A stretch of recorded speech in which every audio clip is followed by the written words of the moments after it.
Hey there, friends. Welcome back to the Lonely Souls podcast. My name's Erica, and today is absolutely awesome, like every single day. Yesterday, I had one of my meetups. We met up in Ohio City at Tabletop Board Game and Cafe.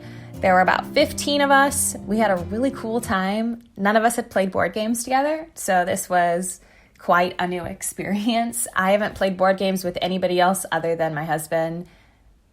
I'm pretty sure that might be it in a couple of years. So playing with other people builds a lot of trust. There was so much laughter. The food there is bomb. They have really good coffee and smoothies, and they also have alcoholic drinks. So that can make the games even more exciting. But it was just really cool. Lots of returning friends. Thanks, Max, Lloyd, Rano. Thank you so much for coming back out. Salil. It's always good, Sergey, to have people come and hang out and just connect and vibe on a new level and share some time with you. So thank you for being a part of it. You are amazing. And it's also really cool to have this opportunity if you're in the Lonely Souls community and you have been listening to this podcast like Troy. Thank you so much for taking the time to reach out to me and just tell me that it's really benefiting you, it's helping you connect, and it just feels good to be heard after so many years of telling myself that I don't have anything to say and I don't have anything to contribute, and letting that go. And just sharing what's going on in my life and letting it be okay however it comes out, because I am a very emotional human being. I do cry a lot. I do get choked up a lot. And I have to let my emotions just exist as they're going to exist, and learning that. So to everybody who came out last night and everybody in the Lonely Souls Meetup community, thank you so much for staying connected, listening, and just being awesome. It would not be a community without you in it, so thank you for being a part of it. So this morning, I've been writing a lot, a lot. I vibe really well with the books that I read, and I also have a journal with me literally everywhere I go. If I have a thought, I put it down. I look back on it. I try to connect my life to everything that I put down. Sometimes they're on napkins, sometimes they're on receipts, sometimes it's whatever, and I just have notebooks full of different things I've accumulated over the past couple of years.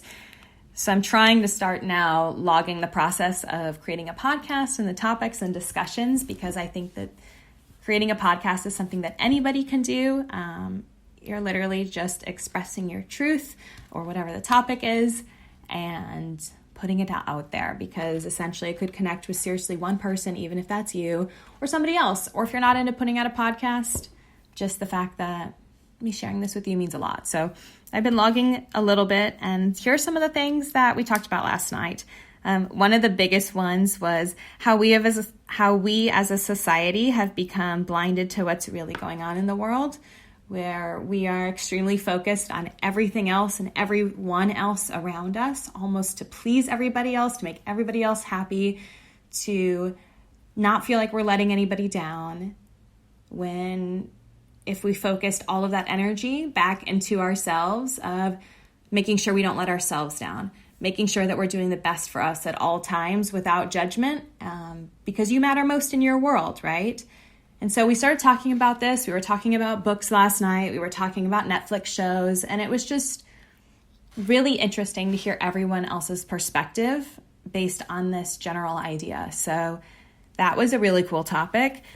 We also talked about taking time for yourself and what that looks like, and how you dedicate certain things within the time that you have if the time for yourself is limited. Like if you're on the way to work because you have a long commute, or if your evening schedule is just absolutely hectic and crazy because you're running around picking up kids or taking care of other family members, or coming home from work, or whatever, or going to another job, your second job, whatever it might be, taking some time to just reflect for you is really beneficial. So a lot of people last night were talking about Audible and how they're always listening to books because they're on the go, or podcasts on the go, which is really helpful to hear that from you, because that means that I can, take some of my time and you can take some of your time. We can connect this way. So that's super cool. But aside from doing things like that, if you dedicate just 30 minutes a week to your time at least, which I always try to do at least 30 minutes a day of me time. I love what I'm doing with writing, and I've put that into my schedule. I love what I'm doing with this podcast. I've put that into my schedule, but there are other things that I really love that aren't part of this, like doing my nails every once in a while, or working in the garden, which right now is not going to happen because there's snow everywhere, or doing my Cali Poppies paper art stuff, because that's a whole other topic of discussion as to where that's going. But taking time for yourself for 30 minutes, whether it's to really dedicate going to the gym, going to the grocery store to get healthy food, listening to something positive on your way home from work, thinking about what you need in your life to become happier. Whatever you're doing within that time, 30 minutes can really make a difference. You have 30 minutes. You can totally do it. So taking time for yourself in whatever form or fashion, that was a really cool connection. And then I think one of the final things that I really picked from last night was the returning members that came, the joy on their face, the energy that they delivered on, the connections that we started to make. It was really great. It was really, really great. And Frank came out last night too, which his schedule is really crazy, but he came and he connected with so many cool people, and it was just awesome. So again, thank you everybody who came out last night. It means the world. And there's a new meetup next week. Let me check. It is going to be event number 16. We're going to the Cleveland Art Museum on Wednesday, November 13th from 6:30 to 9. They're open late on Wednesday, which is so cool for people who have work beforehand or on different parts of the city, and they can get somewhere later in the evening. We're going to get there at 6:30, start walking around at 7. If you're in Cleveland, are part of the Lonely Souls Meetup community, or are on any other form of social media that follows me, or you're just here for the very first time and you're hanging out, you're always welcome to come to these meetups. They're always free, and we're just looking for cool, honest, real people to hang out with. So I also got a message this morning from Linda. She told me that she came last night to the meetup, and her friend Jane also came, and she asked me if we could do a game night like this every single month, because they really had a great time last night and they really enjoyed the energy that was coming from it. So I told her absolutely, 100%. So we're going to do a game night every single month. I'm not really sure if it'll be at the same location every time. I'm going to look around Cleveland to see what other cool gaming places we can do. I think that having a board game environment like that is a lot more helpful for us to connect versus when we went to go play video games. That was more secluded than connected. So I'm trying to always aim for connected experiences with each other. So if you live in Cleveland, you know of any other board game places like that, or bars that have like large Jenga or things like that, we can totally do it. But absolutely, board game event every single month. Also on this episode, I wanted to share a little bit about some personal struggles with friendships that I've had over time, and I think this will really help support anyone who's in my meetup or anybody who has been struggling with what friendship means, what it really looks like, how you grow from it, how you end friendships, and the whole how is very subjective, but just from personal experience and how it has felt for me over the process of things happening, instead of really coping with situations properly up front and knowing how to end things. So I had a really close friend when I was in elementary school. She lived 12 houses down from me. We hung out all summer. When we were growing up, we were in a lot of classes together in elementary school. I spent time with her family. We went on their family ranch a lot, so I got to go horseback riding, which was just like the most amazing experience in the entire world. And I remember that very fondly. I always had a really great time with her and her family. And some things happened throughout the process of our friendship as we hit middle school and then high school. And I came to find out later, after college, when I was teaching in Houston, from an old friend, that there was some shit that went down once we hit middle school and high school, which were very vulnerable beings even then, especially then. Whatever we hear, we tend to absorb. especially rumors. And there were some rumors that went down from her that she was spreading about a lot of other people, and they were to kind of gang up on each other as adults. So this friend that I had dinner with, I hadn't talked to her in a very long time. Not because anything happened, but a lot of people heard rumors about me about that. I don't even know what they are. But they came to me and said, I'm really sorry that we stopped talking to you, that all these things were said about you, that I didn't do anything to help.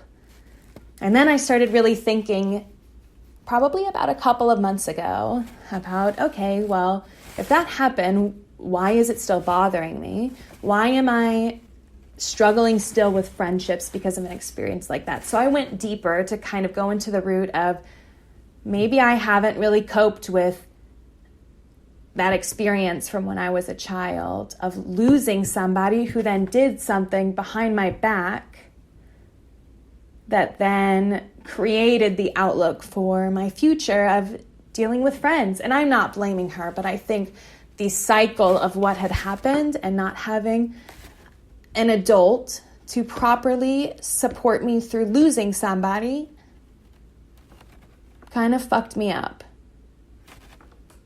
That's not to blame any adult who's been in my life.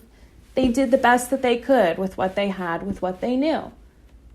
I'm a very emotional person. Even talking on here, I can feel like looking at my hand shaking, being okay with whatever emotion comes because it's going to happen, so just let it happen. And if you're an emotional being, if it happens, just let it roll. Having somebody support you through loss of any kind is necessary. It doesn't matter what kind of loss. It could be loss of a loved one, loss of a pet, loss of a job, loss of a home, loss of your purpose of life, loss of literally anything, just feeling of losing something. You got to cope with it in whatever way that is. Rumors totally spread fast. It makes sense, though, that I didn't have a lot of friends. And it's crazy because I went to school with so many people. So my high school, Klein Forest in Houston, more like Spring. Yeah, there were a lot of people that came over to Houston, Austin, Dallas, Galveston. Not really Galveston as much, but Houston, that whole area of Texas. Around 2005, 2006, a lot of hurricanes were coming through the Gulf. And I remember just my graduating class at least doubled. It was 1,200 people, which is absolutely insane. And then it dwindled down based off of, how many people are actually walking graduation, which is whatever, which I didn't do. So actual additional fun fact, I didn't really have a lot of people in high school I hung out with. So I didn't have anybody that I felt the need to be around during graduation. I hated school. I hated it so much. I love to learn, which is so crazy because that's my favorite thing. I'm literally writing in a notebook every single day, reading a ton of stuff, listening to a ton of stuff, watching a ton of stuff, always trying to better myself. And I think I probably hated school because it was directing me in a path totally opposite of how I'm living my life now. So I didn't go to graduation. I didn't go to prom. I went to someone else's prom. Yeah. The dress was just the worst color. It had so much padding in it. Oh my God. Yeah. Friendships was just, I wished it was kind of different. I really tried with people growing up too. I really tried. But I got burned a lot. I think I was just in the wrong place. And I think it was building me so that I can essentially know how to really respect people and treat people and care for people and be there because everybody's going through their own thing. Everybody's different. Everybody's weird. Everybody has different abilities and other things that they suck at. We're all supposed to be different. We're all supposed to grow from different things so that we can learn from each other, so that we know how to have a more happy life, to figure things out when they get tough, to not get stuck in the tough things that then eat away at you, that then create stress and then create illness. And then, yeah, you can fill in the blanks. yeah, been burned a lot by friends, which then brings me to my next and final point.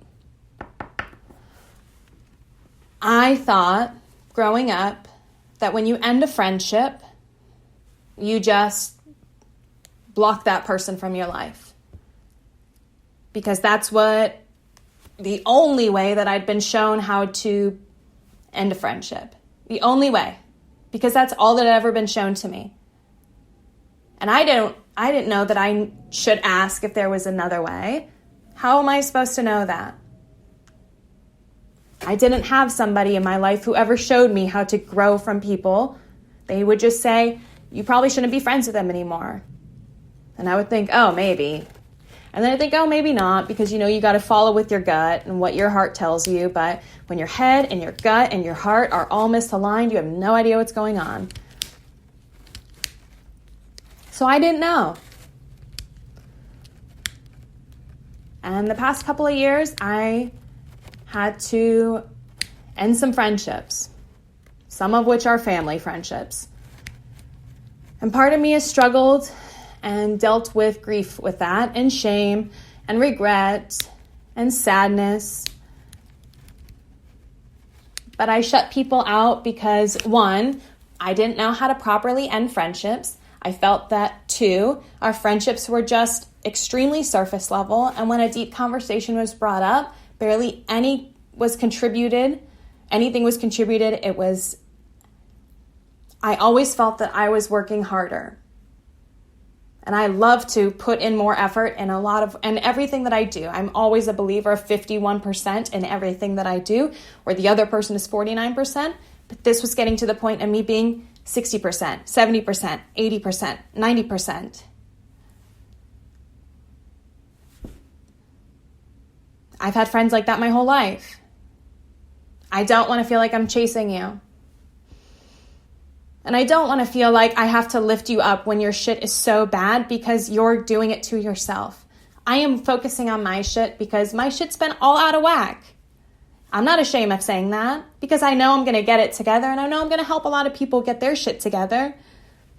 Because, sad truth, most of us do not have our shit together.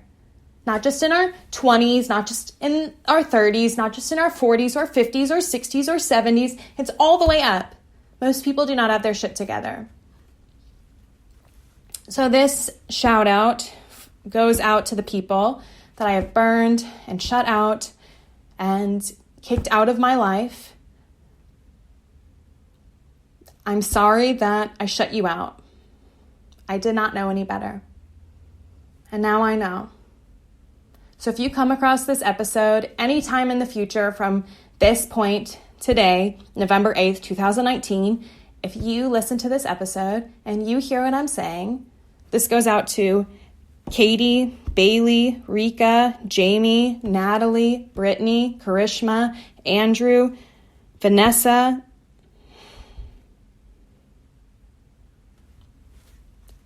if any of you are listening, know that I love you and I am forever sorry for shutting you out the way that I did. And if you feel that, know that you matter. You've inspired me in so many different ways to live a happier life. And I'm hoping that sometime in our future we get the opportunity to cross paths again and reconnect and establish a new friendship. So I'm ending today's episode with a heartfelt message of, I challenge you, whether it's to write it in a notebook, to text somebody, to call if you're super ballsy, or whatever form you want to do it in. Think of somebody who you've shut out, or one way that you've ended a friendship that you know was really fucked up and you know that you should probably admit it to the world and to yourself at least. Pick that one friend and say something. And if you're writing it, you can write a letter and save it. You can burn it after. You can throw it out. If you want to text somebody and reach out to them. But just make sure it's somebody who hasn't been extremely toxic in your life. That's a whole other level. Just somebody who you kind of ended the friendship for whatever reason, or it kind of just died out and it isn't anything anymore. You never know what's going on in their life, and they might need you someday. So take that challenge. And yeah, I'm going to sit here, kind of focus on some other things I'm going to be writing episodes about. But yeah, wishing you really well for your day. Take care. Be well, and see you guys later.